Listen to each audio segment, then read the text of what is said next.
IPC has, everybody has the copy of IPC, either hard copy or your e-copy. Yes, ma'am. Yes, ma'am.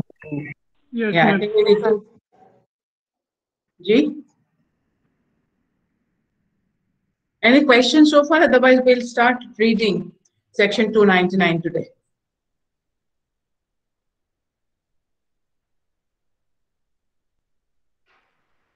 You need any clarification on whatever we have talked about so far? Today we will not talk about the distinction because that is an important distinction, and we'll spend quite a bit of time understanding the distinction between 299 and 300, and also the distinction and different clauses in 300, section 300 itself also.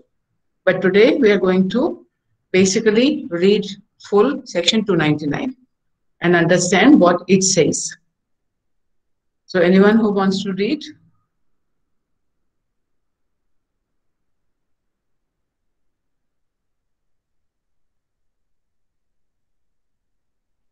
Any volunteer?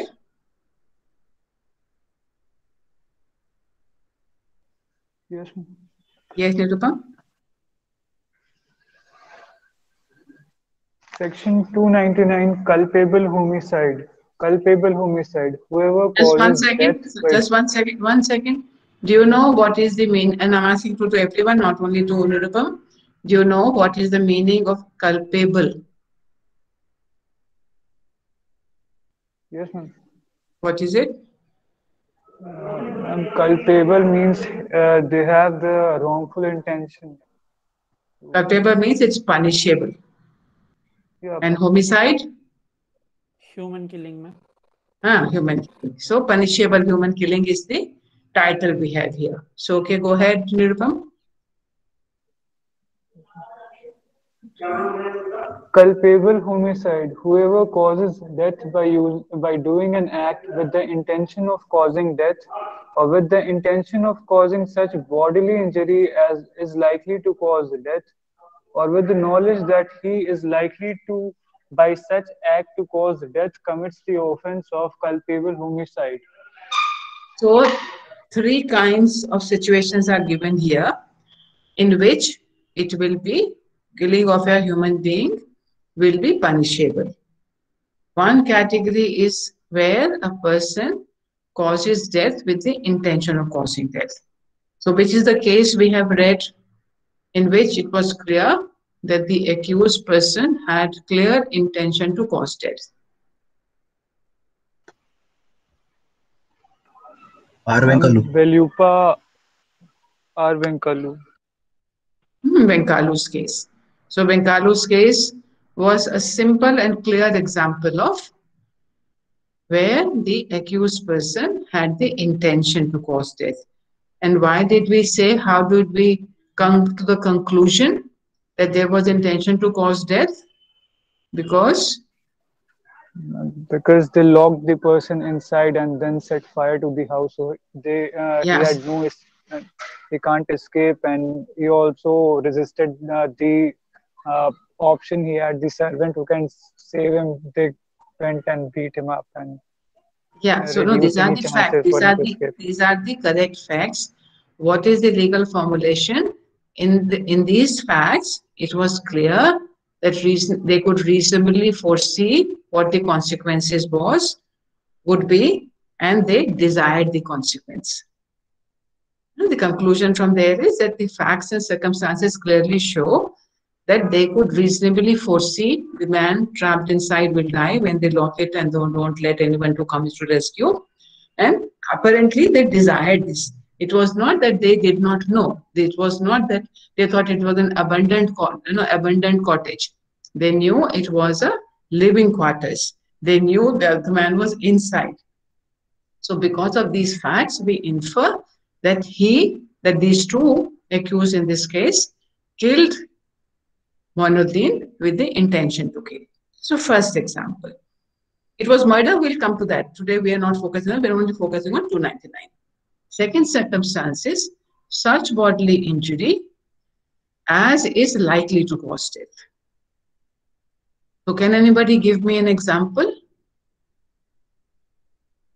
Ma'am, hitting someone in the heart or heart, If yeah. I stab somebody on the heart, no, if I stab somebody in a heart with 5-inch or 7-inch knife, would you think that I had the intention to kill, or I had the knowledge that it is likely to cause death? And that is where the distinction has to be understood. Because with second one, and there has to be a difference that in law, the simple principle is that if they're using two phrases, they should mean two different things. Many a times it does happen that we say the same thing. We say null and void. Null is also void, void is also null. So sometimes we do say that. But most of the time, and this is for extra emphasis, but when we are defining a particular activity and we are using three different circumstances, three which have been listed here. So we have to look at the difference, understand what is the difference in the three circumstances. So when I shoot somebody at a close quarter at the temple, I shoot him at his heart, I stab him on the heart. These are very clearer examples of where the possibility of inferring that he had the intention is much easier. That's what going to be the more likely explanation as to why he did so. But if the man is beating up another person many times on non-vital parts, so we cannot say that when he was very specifically trying to avoid the vital parts, he did not hit him on the heart, not in the stomach, not on the head.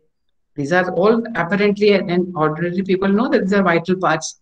So if you are not, yes, beating continuously. So if you're not hitting that person on vital parts, but beat him up mercilessly, then what is our intention? Our intention is clearly to beat him up and give him such injuries that he may die. He may die, he may not die. So what is the point? What is my intention? My focus is not that I desire his death, but I may or may not have the knowledge that the injury is likely to cause death. So if the injury given is such that it will certainly cause death, as when we put a bullet on the temple, it's certainly going to kill. So when that is a certainty and we know it, then intention. But if the injury given is such, the focus is much more on injury rather than consequence of that injury being the death. If my intention in causing the injury is to cause his death, then it is intention to cause death. If my focus is on causing him injury, I give such big blows on his hands and legs because I want him to become paraplegic. My intention is to make him paraplegic, that he should have, his hands and legs should be no more functional. That's what I want. Like Kapoor Singh's case is like that, where the son had become the accused son had become paraplegic because of the accident caused by the other side. So he wanted to take revenge and make his son also paraplegic. So with very clear intention of causing injury so that he become paraplegic, his hands and legs become paralytic. That's why he gave injury. He didn't want the death, but death occurred. So he was not paying attention to the death, he was paying attention to the injuries. But injuries were of such a nature that they were likely to cause death. Then we are talking about the second circumstance. So here, both the clauses are talking over intention. These are all actions done intentionally. In the first one, intention is to cause death. In the second one, intention is to cause injuries. Consequence may be death, but my desire is not to cause death. I'm not focusing, my primary purpose of giving injuries is not that I want him dead. But if death is likely possibility, then this will be falling still within the category of culpable homicide. The third category is saying with the knowledge that is likely by such act to cause death. So in the third scenario, now we are referring to a different state of mind. In the first two state of mind, the state of mind was the same intention, but the act was aimed at, the purpose of that intentional act was to cause death. In the second one, the purpose of the act in the second scenario is to cause injuries, but death occurs. Suppose I am teaching my daughter, she's about 7 years old, and she's not paying attention, and I'm quite angry, and something was upset, so I gave her a little strong blow on her head. I did not know that she had developed a brain tumor. So when I gave her a slap on the head, the tumor burst and she died. Can I be said to be falling within the second category, where I intentionally caused injury as is likely to cause death? No. And why not? The answer is correct, but what is the reason? The reason is you didn't intended to kill her. You intended to make her aware of the surroundings. You didn't remotely think of causing death to her. Yeah, no. But remember, in the second one, Absence of knowledge and intention.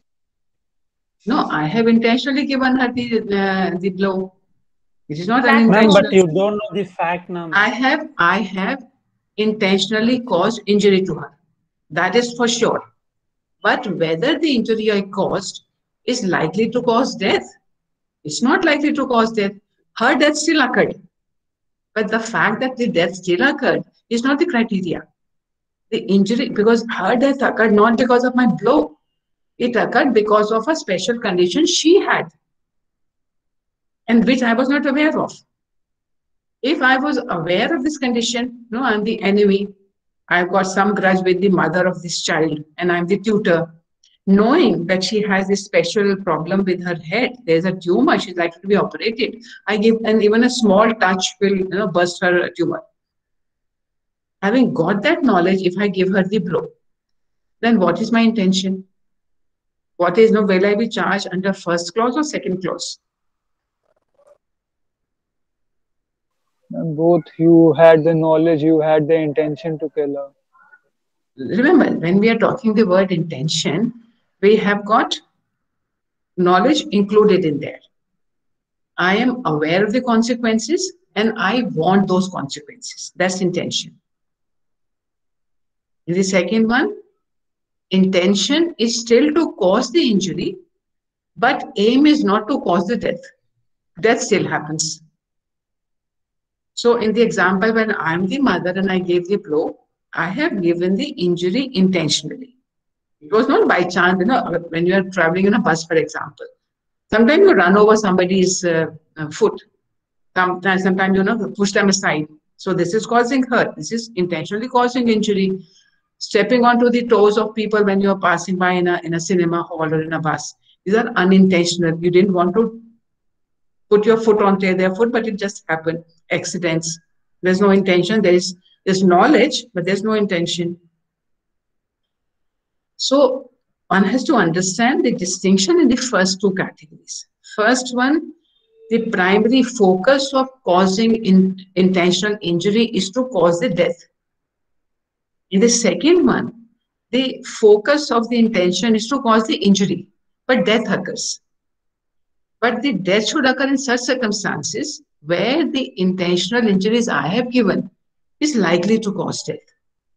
So in the instance where the mother has given the slap, giving a slap on any ordinary person's head is not likely to cause death, even though the injury is intentionally caused. And if she dies because of special circumstances not known to me, I cannot be held liable because my injury in the ordinary course of nature is not likely to cause death. But if the tutor does that, tutor knowing the vulnerability of my daughter gives her a slap on her head and the tumor bursts and she dies. What was he doing? Was he doing an act with the intention to cause death? Or was he only giving injury which was likely to cause death? What you say?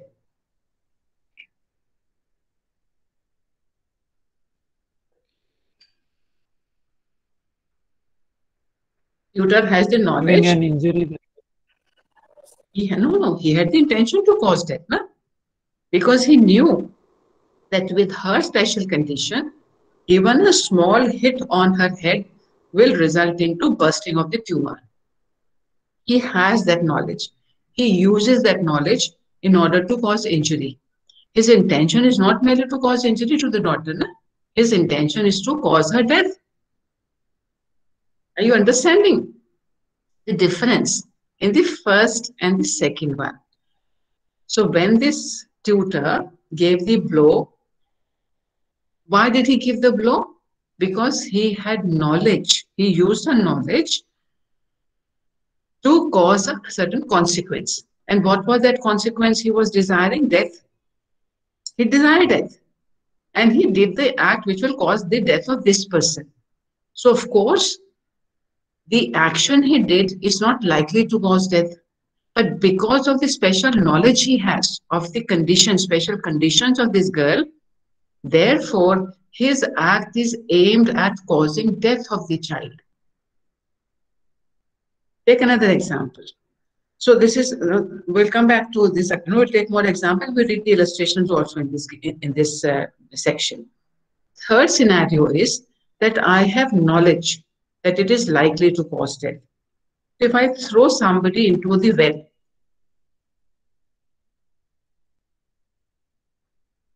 you think, and it's a child of 6 months old baby, girl child, I throw into the well because I don't want to have a daughter. So what do you think? Whether when I threw her into the well, did I have the intention to cause death? Whether it will be more appropriate it is intention to cause death, or whether it will come into the category called intention to cause such bodily injury as is likely to cause death, or will it be knowledge that by that act is I am likely to cause death. I don't want another daughter. I throw her into the well. It will fall under knowledge which is likely to cause such injury which will cause death afterwards. Is my intention to cause her death not clear? Okay, let's take a slightly different example. I am the unwed mother of a girl child, or I am a married woman and I'm with a third girl child. I don't want that. My family doesn't want it. So I leave the girl, abandon the girl, क्या उसको बोलते हैं? On a dump. I dumped her on the road. It is chilly winters. She's not properly clothed. I leave her there. And she freezes to death.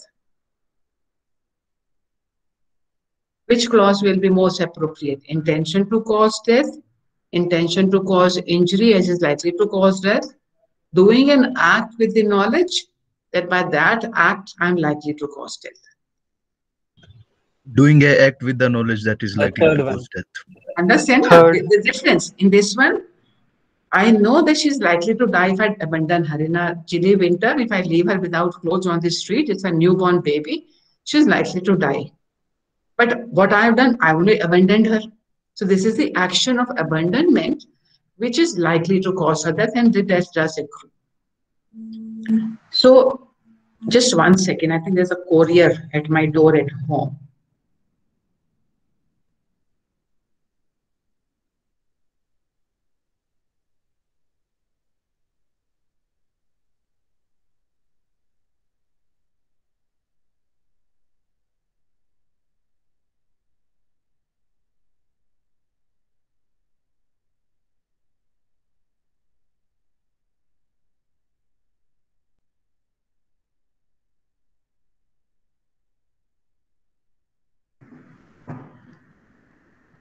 So the difference is that in the third scenario, this person is not doing an act directly causing injury.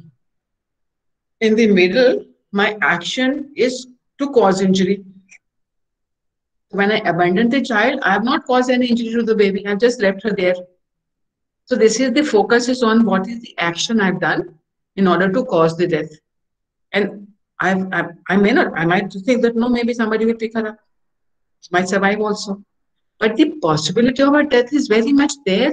So suppose if I wrap her in a very warm cloth, I put a very warm bottle also with her and leave her there.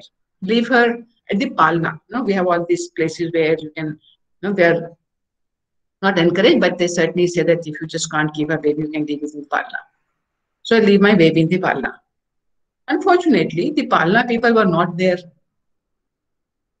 They're supposed to be there 24 hours, but for whatever reasons, they were not there for the next 1 week. And the child died of starvation. She was very well wrapped, all the things were kept aside, beside her and all that. And it was expected by the mother that she will be picked up by the Palna carers. But Palna carers were not there. The child dies. Whether culpable homicide section will be attracted? Not at all. Why the not? reason you thought that I'm owing to the facts that you had the knowledge that people work there 24 hours and someone will pick up the child. You had no intention to kill her. And the first one is not applicable. The first one, no, because we need to learn how to answer the legal questions using legal terminology. So in this scenario, it is clear that because she was wrapped up, she was not abandoned on a dump, she was properly cared for, and she was kept at a place where, as a reasonable expectation, she would have been taken care of. So therefore, we can clearly say that she had no intention to kill. Whether there was any intention to cause injury, apparently not. So the only thing to consider in this case will be the third category, whether she had knowledge that by this act she is likely to cause death. Answer is no, because she was expecting that she will be picked up. So neither the act of abandoning, there was certainly no injuries, there was no intention to cause death. None of the three clauses attracted, even though the child died. So it is not that if I've done an act and it results into death, it will automatically fall under 299. It will be, we'll have to argue. You have to use facts to say that these facts show this person had the accused person had the intention to cause death, or show this person had the intention to cause such bodily injury as is likely to cause death, or had knowledge that by that act there is a likelihood that the person will die. Any of the three are satisfied, then 299 will be attracted. Somebody else was saying something? There's something on the chat. Let me check. Again, it's come under partly by act, partly by omission of an act. What is the omission? Because abandoning a baby is an offense. That's I think section 412 here, 216. Let me just check. Abandoning a baby.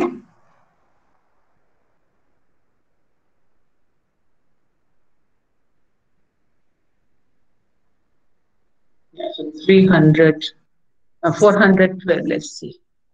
412.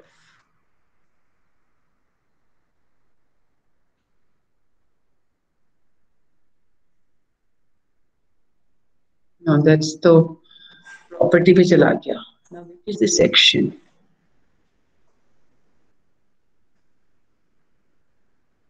Look at the index and see what is the section. I'm forgetting.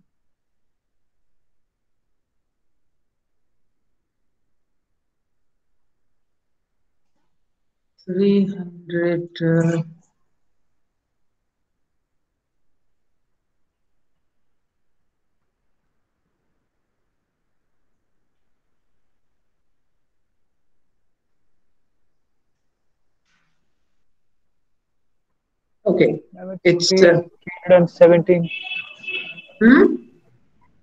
Now it's 317. Yeah, 317. Exposure to the abandonment of child at 12 years of age. So that is certainly there, 317.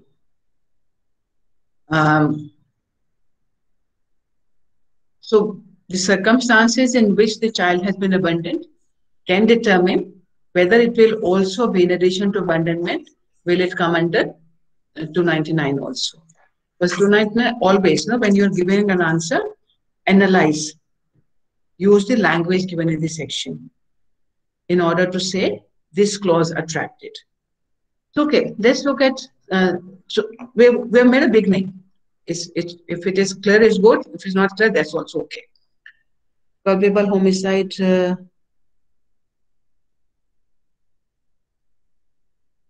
Okay, no, we are back on the question of, can it be when she abandons the baby there, whether because we said act includes omission, and that's an important point to raise, that has she done an omission, legal omission, which will amount to her act? You then yourself think about it, and let's come back to it, and let's have your understanding. Because there certainly was a legal obligation on the parent to look after the baby. So she has not looked after the baby, she has abandoned the baby. The abandonment circumstances, whether they will fulfill the requirement of that her abandoning the baby with warm clothes in a palana, whether that amounts to a legal omission, that is an act on her part, which is likely to cause death. What do you say, Jitin? I think it's not. She has taken every reasonable care that can be taken. So omission doesn't come into the view in this case. Because suppose she left the baby in her own house and went away. 7 days she doesn't return, knowing the baby is in there. What clause will be attracted? 317. No. Abandonment, yeah, no. Certainly, you are right on that one. But the baby dies. Whether 299 will be attracted or not is the question. It will be, because she had the knowledge that the baby will likely die, because she can't help herself. She can't go and eat food herself, and 7 days without food, any adult will die, let alone a baby. Nirupam, this is right that 299 is attracted. Which part of the 299 will be the most suitable part? So certainly it is an act, omission, as Jitendra said it is a legal omission, as is likely to cause death. But whether the fact that I leave a newborn baby for 7 days without anybody looking after, whether it is only knowledge, whether it is intention to cause injury, or is it intention to cause death? There's intention to cause death, and she had the knowledge. So therefore you have to pick up. So 299 is exactly the right answer, but the reasoning is not the most appropriate. She had knowledge it is likely to cause death. Secondly, not attracted, but also first one is attracted. And usually, if in any circumstance the first one is attracted, we do not ask other questions because those other categories are included. So when I fire with a gun, that is an action. I have the knowledge that it is likely to cause death. But when I kill somebody by shooting at the temple, the most appropriate clause is the first clause. Even though I can certainly be said to have knowledge that my act is likely to cause death. So the circumstances which fall into the first one may include the second or the third also. But the circumstances given in the second or third may not include the first one. If I am leaving the baby in a secluded place, even though warmed, even though clothes are there, but she has been left at a secluded place. And she dies of exposure or of starvation or food or whatever being not taken care of. I had the knowledge. I may not be, it's not clear that whether I had the intention or not. If I strangulate the baby, newborn baby, which lots of grandmothers used to do when we had child infanticide. Child is on a female, not child infanticide, female infanticide. So newborn baby girls were killed. Either they were drowned into milk, or they were strangulated, or they were just killed one way or the other. Simple intention of kill was there in the name of not wanting to have girls. Well, there's a change today to female feticide, but that doesn't come into this category of offense. So you have to identify the correct clause. Many a times in law, you not only have to have the right section, but also have right clause. And that is what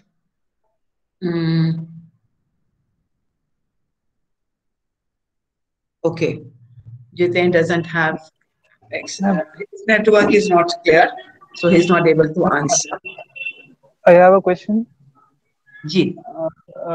Ma'am, can we say that intention to kill or to cause such grievous hurt, which might lead to death, is only applicable when an action is actually taken against a person, and the knowledge implies when an indirect action is taken, which will likely cause death, but they are not doing it directly. Any force is not applied as such.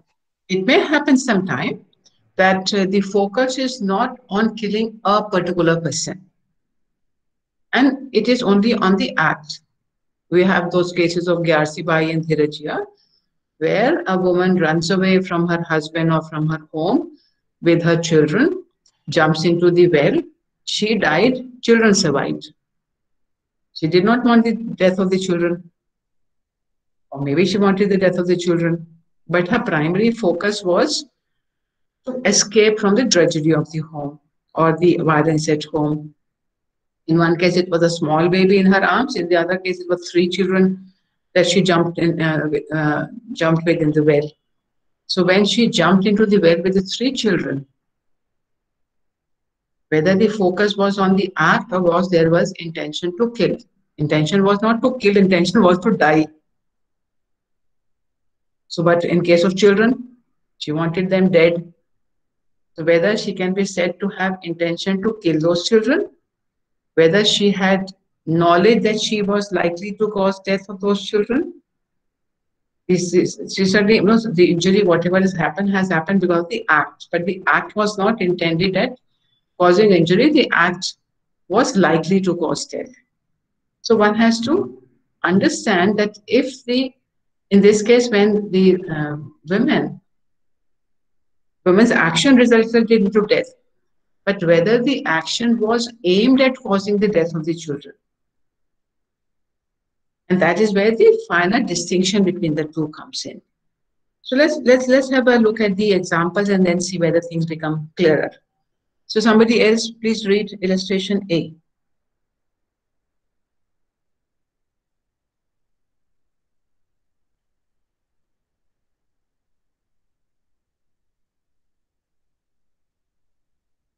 Claire wants to read?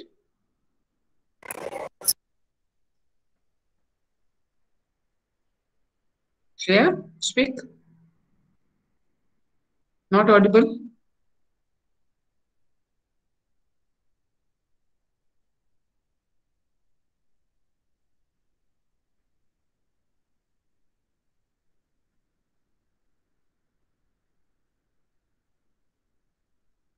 Okay, somebody else whose connection is working? Can I, ma'am? No, आप तो senior हो, आप नहीं बोलोगे. आपको जवाब भी नहीं देना चाहिए, आपको सुनना चाहिए सिर्फ. That's why, ma'am. The answers have to learn, na? Whatever that full name is. Pramod. चलिए बताएं.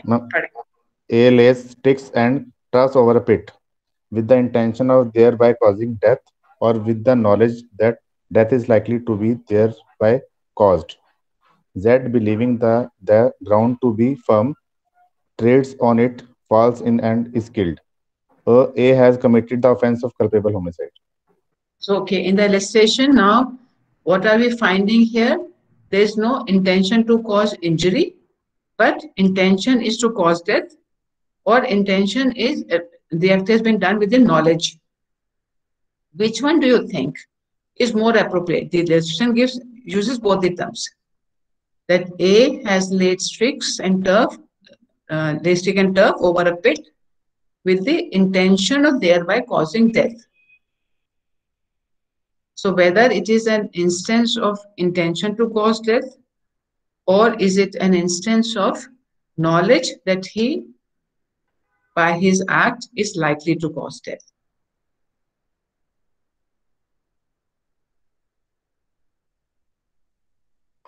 Ma'am, he has the Both would be knowledge. reason, ma'am. No, he has the knowledge that it will cause Yeah, more death because he appropriate does is, a pit. because in this one, he has done an act, but the consequence of death will not occur without the contributory action of someone coming and walking over it. So there is something else also required. His act alone is not capable of killing. He's created the ground, but unless somebody walks over that pit, they will not die. So we learn two things from here. That in this one, even though there was an intention to cause death, the action which he has done of creating the pit, this is an action aimed at causing a consequence which is likely to result into death. So there's in my understanding, the most appropriate clause in this example, in this illustration, will be the third part, where he has done the act with the knowledge that it is likely to cause death. And he has done so because he had the intention to cause death.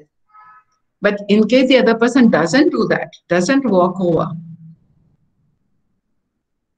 there will be the desired consequence will not happen. So in this, and so the second thing we learned in this one is that despite the fact that part of the act is done by the victim himself, does not absolve the accused person from the liability. So there are two acts, one act done by the accused person, the second act done by the victim herself or himself. So which was the case where the judges used A, illustration A? You remember?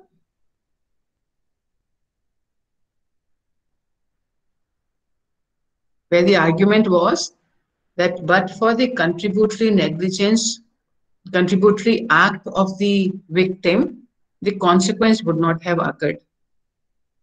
Therefore, accused cannot be held liable for the consequence, or the consequence occurred because of the act of the victim.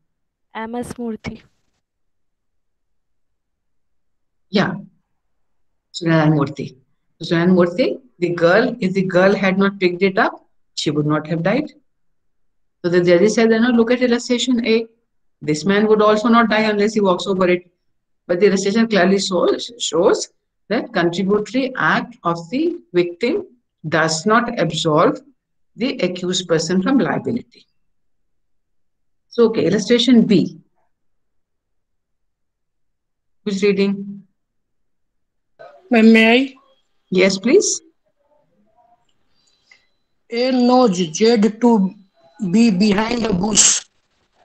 B does not know it A, intending to cause or knowing it to be likely to cause Z death, induces B to fire at the bush. B fire and kills Z. Here B may be guilty of no offense, but A has committed the offense of culpable homicide. Now tell me, why in this example, the illustration says A is guilty of no offense? Why is A not guilty of any offense? Ma'am, because he didn't knew there's a person hiding behind the bush. He had no idea. He just No, that's all right. Again, Tushar, use the language of the section. You will say, because apparently he had no intention to kill. He had no intention to cause injury as is likely to cause death. He did not do the act with the knowledge that by firing at the bush, he is likely to cause death. So start using the language of the section when you give the answer. You're right that yes, of course, is not liable, and the reasons you are giving is are also fine, but use the language of the section. So A is not liable because as he did not know that there was somebody behind the bush, when he fired, there can be no inference to say he had intention to cause death. Now look at B. No, it was B who was not liable. A is liable. Why is A liable? He has not fired the shot. Why is A liable? But he Ma'am, has to know that. And he has the knowledge. And he has the knowledge that there the person hiding behind the bush, and if he's enticing the other person to go and burn the bush, he knows there's a possibility that the other person may burn off and may die by that action. Secondly, Yeah. I think there's also an intention to cause death. That's why he's telling to burn the bush when he knows a person is hiding behind that bush. He knew that by the act he is insisting B to do, it will cause death. So whether, again, in this case, what do you think? A will be liable under which part of 299? Doing an act with the knowledge, with the intention to cause death, injury likely to cause death, or an act with the knowledge that it is likely to cause death? And knowledge is very appropriate Ma'am, knowledge. for this.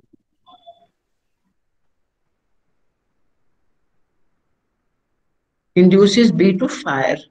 So the actual firing, though it is done by B, it is assumed that he is using B to cause the death of the other person. So even though his act, so what is his act? There are two acts on his part. One act of inducing B to fire. The actual firing, though it is done by B, it is imputed on A because A has the knowledge as to what the consequence of this firing will be. So certainly, it is certainly fall into the category of the third part, which is knowledge that it is likely to cause death. But because he knows it is a gunfire and there's a man in that bush, so therefore his act is aimed at causing death. So there's a nuanced difference in the two ways of looking at the scenario. So when he was inducing, it was an act likely to cause death because the other person may not be willing to fire. But when the other person actually fired, and this is what he intended, that A should fire, that B should fire. Fire was intended to cause death, not an act likely to cause death. Let's look at illustration C. Who is our reader? Yes, ma'am. Okay, Divakar. A, by shooting at a fowl with intention to kill and steal it, kills B, who is behind a bush. A, not knowing that he was there. Here, although A was doing an unlawful act, he was not guilty of culpable homicide, as he did not intend to kill B or to cause death by doing an act that he knew that likely to cause death.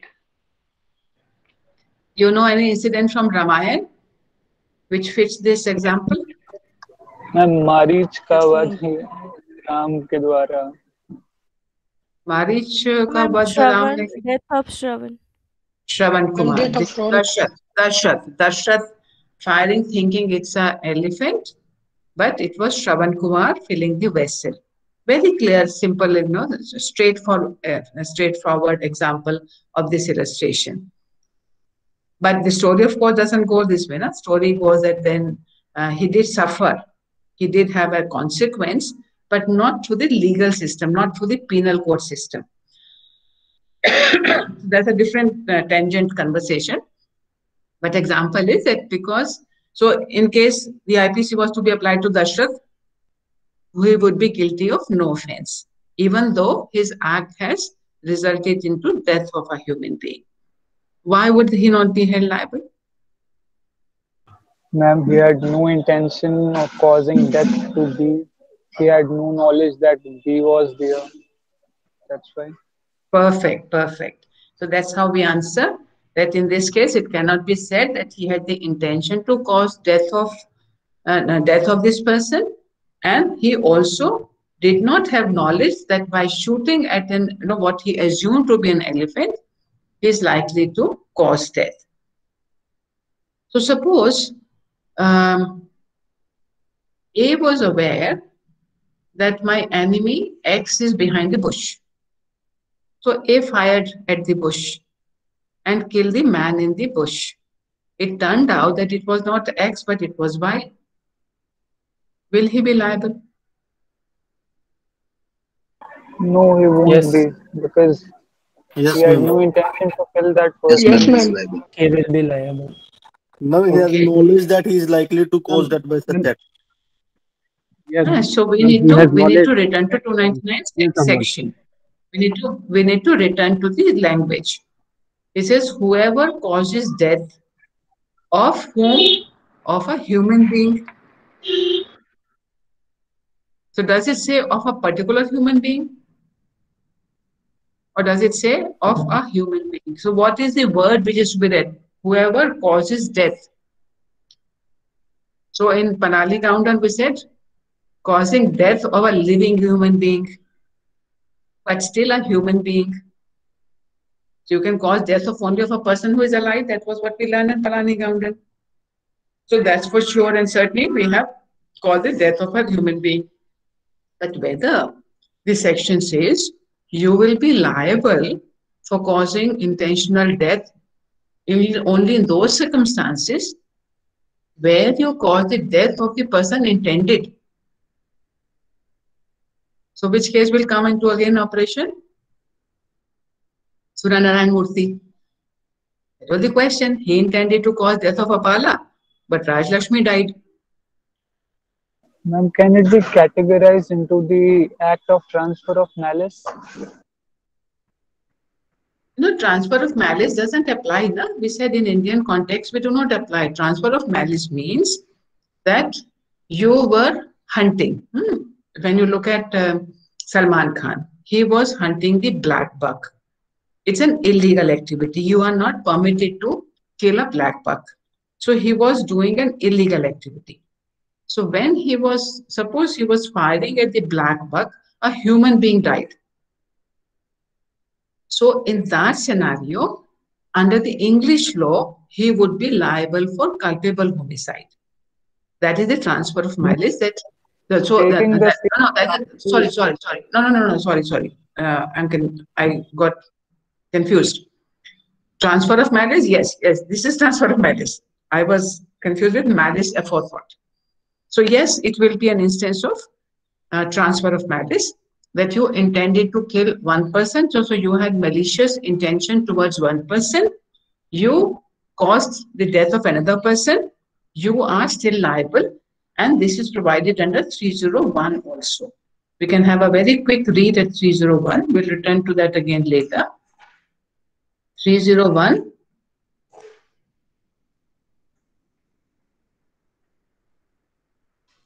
Culpable homicide by causing death of a person other than person whose death was intended.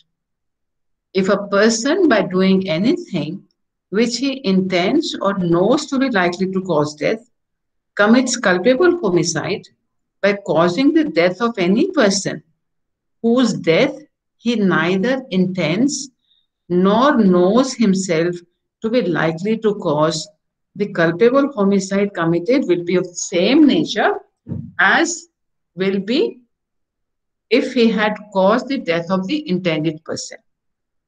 So when the hunter was firing at the bush, not knowing that there was a human being also in the bush, he saw the animal go and hide into the bush. So he was firing at the bush, not knowing there's a human being also. So he kills both the animal and the human being. In that case, will there be any liability under culpable homicide on this man?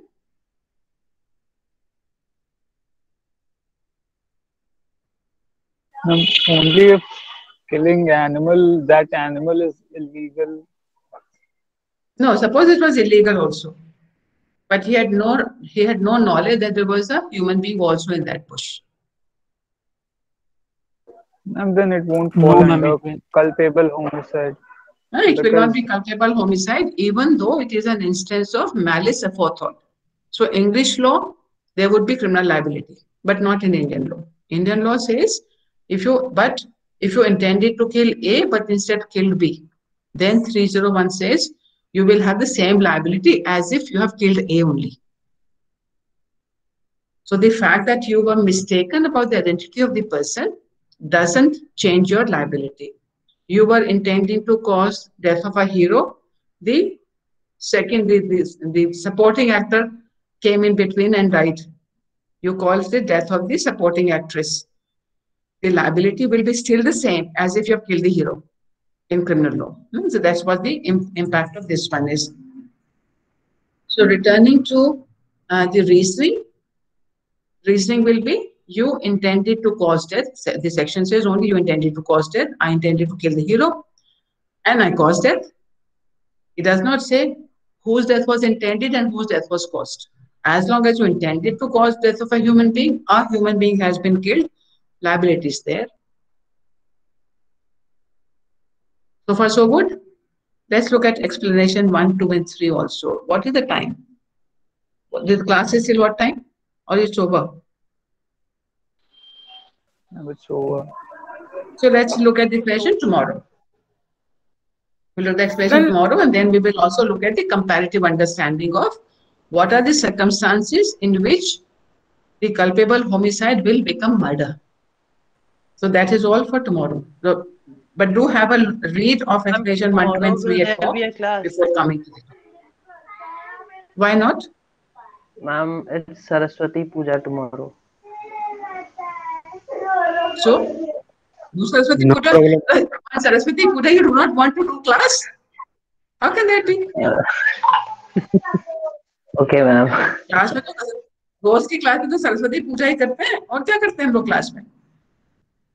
Saraswati जो खुश होती है पढ़ने लिखने से होती है, उसके आरती उतारने से थोड़ी सिर्फ खुश होती है. No, ma'am. Actually, it's a holiday in our state usually, so I thought it may be. नहीं, दिल्ली में तो नहीं होती. It's not a holiday for us. हमारे यहाँ पूजा होती है यहाँ पे, कभी-कभी यूनिवर्सिटी में हर साल कुछ बच्चे कर लेते हैं, मगर छुट्टी नहीं होती है. छुट्टी हो जाए तो बच्चे तो पूजा में ही नहीं आएंगे हमारे तो. हमारे पूजा छुट्टी नहीं होती, क्लास होगी. Thank you.